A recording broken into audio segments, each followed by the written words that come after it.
Hikmah dalam Kisah. Hikmah dalam Kisah. Assalamualaikum warahmatullahi wabarakatuh. Sahabat, Alhamdulillah kembali berjumpa di Arfa Production Radio Broadcasting Channel dalam acara Hikmah dalam Kisah. Hikmah dalam Kisah.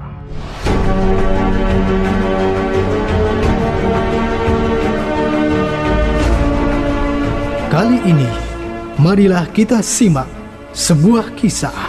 Namanya dicatat dengan tinta emas sejarah. Kematiannya mengundang ribuan malaikat. Itulah Nusaybah bin Ka'ab radhiyallahu anha.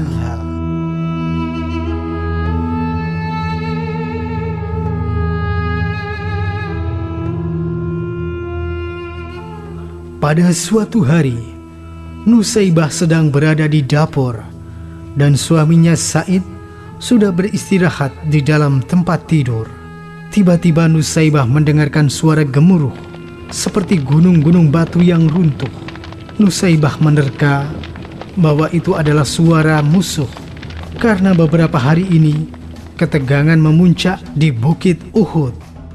Nusaybah tiba-tiba meninggalkan aktivitasnya. Kemudian ia menuju ke ruang istirahat suaminya dan membangunkan suaminya dengan nada lembut. Suamiku sayang, aku mendengar suara pekik. Kayaknya suara orang-orang kafir mulai menyerang. Said yang masih belum sadar tiba-tiba tersentak.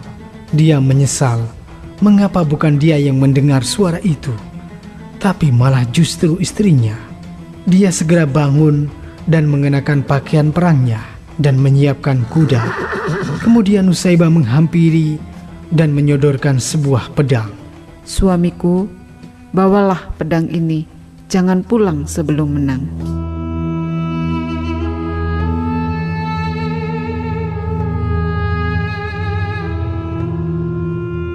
Said memandang istrinya dengan penuh cinta yang telah memberikan semangat.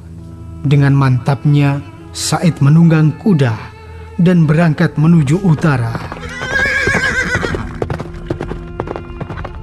Said langsung terjun ke medan peperangan yang tengah berkecamuk.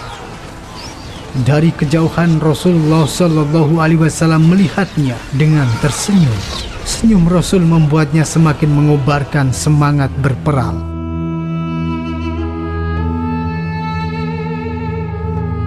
Sementara itu di rumah Nusaybah tengah gelisah bersama dua putranya, yaitu Ammar yang masih berusia 15 tahun dan adiknya Sa'ad yang berusia 2 tahun lebih muda, memperhatikan ibunya yang sedang cemas.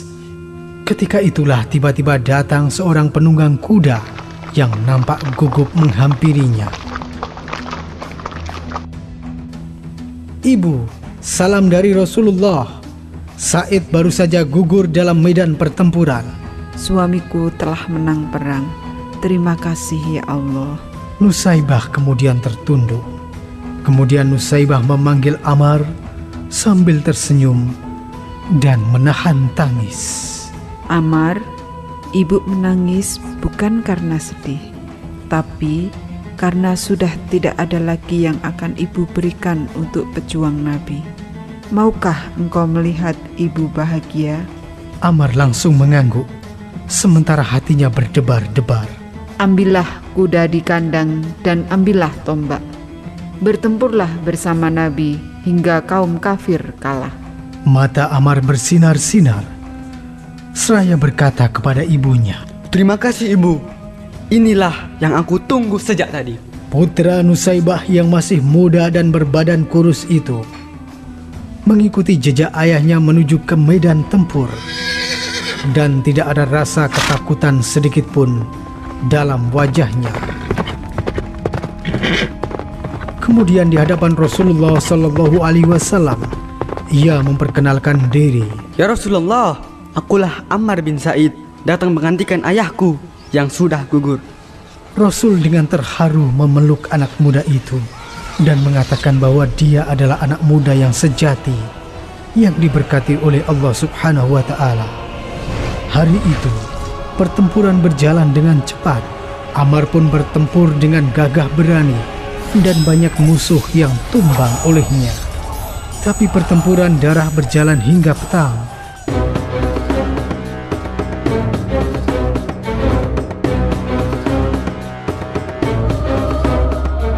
Sampailah pada saat pagi-pagi, pergilah pasukan dari perkemahan menuju rumah Nusaybah. Setibanya di sana, Nusaybah sedang menunggu kabar dengan gelisah.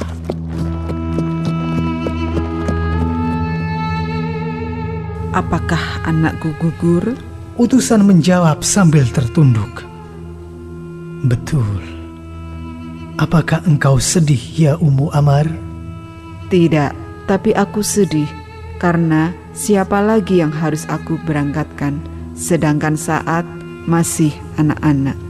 Sa'ad yang berada di samping ibunya kemudian berkata, Ibu, jangan meremehkan aku.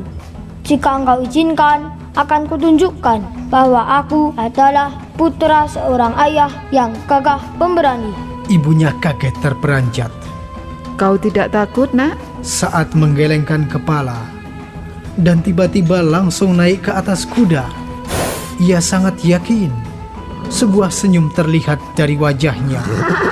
Nusaybah dengan besar hati melambaikan tangannya. Kemudian anaknya itu segera menghilang bersama utusan tersebut.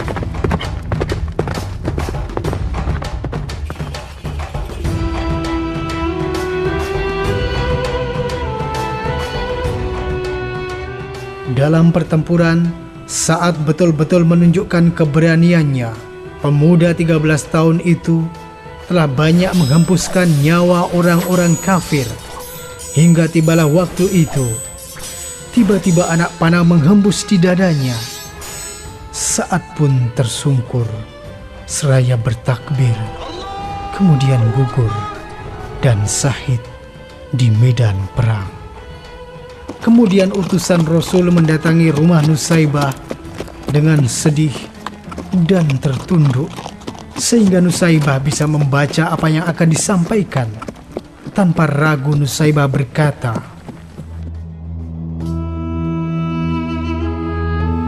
Hai utusan Nabi, aku sekarang hanya punya diriku yang sudah tua ini. Izinkanlah aku ikut perang bersamamu.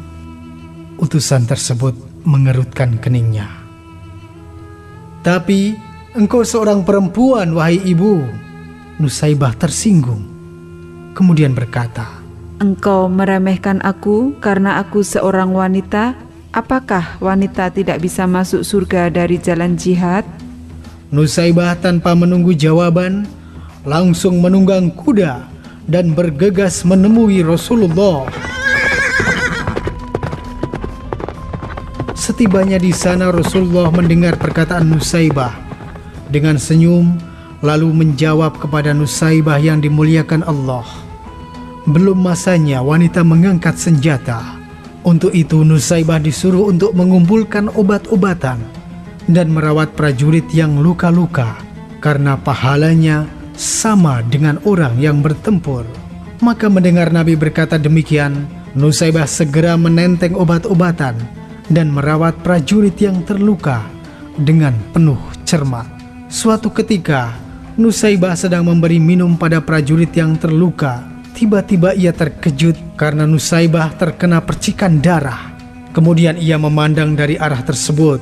Ternyata kepala prajurit Islam tergoleng ditebas orang kafir.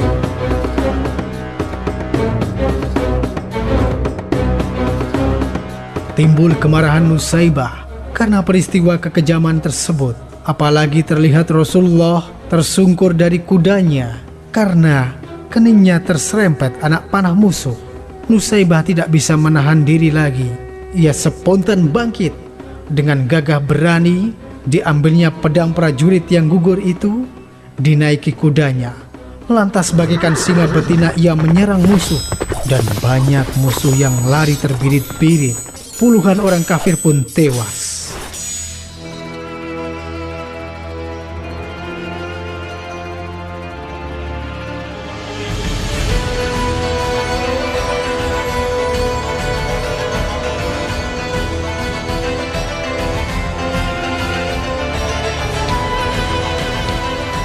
Akan tetapi hingga pada suatu ketika ada orang kafir mengendap dari belakang dan langsung menebas lengan kirinya. Nusaibah pun tersungkur jatuh sampai terinjak-injak kuda. Pertempuran terus berlangsung hingga tiba-tiba Ibnu Mas'ud menunggang kudanya dan mengawasi kondisi yang ada. Akhirnya ia menemukan seorang wanita yang terasa kesulitan akan bangkit. Lalu wajahnya dipercikan air. Akhirnya Ibnu Mas'ud mengenalinya.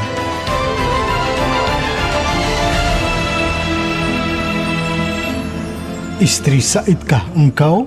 Nusaibah justru balik berkata, Bagaimana kondisi Rasulullah? Selamatkah baginda Nabi? "Baginda Rasul tidak kurang suatu apapun." Engkau Ibnu Mas'ud bukan?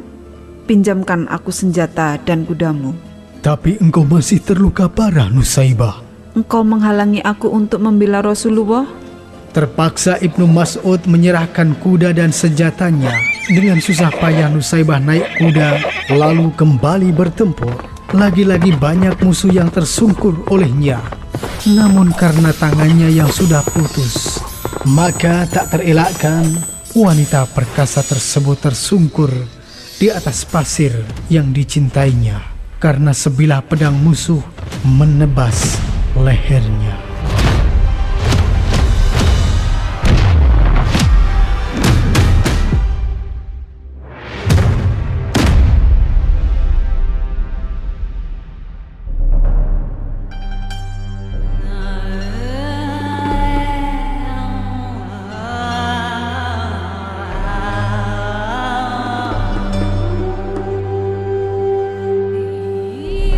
Tiba-tiba langit mendung menghitam dan suasana menjadi gelap, padahal sebelumnya tampak cerah dan terang benderang. Pertempuran pun akhirnya berhenti sejenak karena Rasulullah Shallallahu Alaihi Wasallam berkata kepada sahabatnya untuk melihat langit yang tiba-tiba menghitam. Rasul menjelaskan bahwa itulah bayangan malaikat yang beribu-ribu jumlahnya.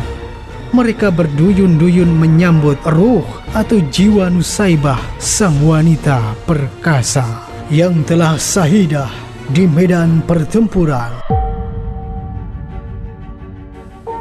Sahabat, kisah ini adalah mengajarkan kepada kita agar tidak cengeng melepas anak-anak yang sedang berjuang. Kalau ingin anak-anak kita kuat, maka kita harus menjadi orang tua yang kuat pula.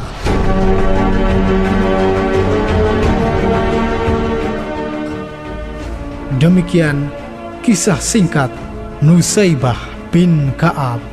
Sampai jumpa di kisah berikutnya. Wassalamualaikum warahmatullahi wabarakatuh.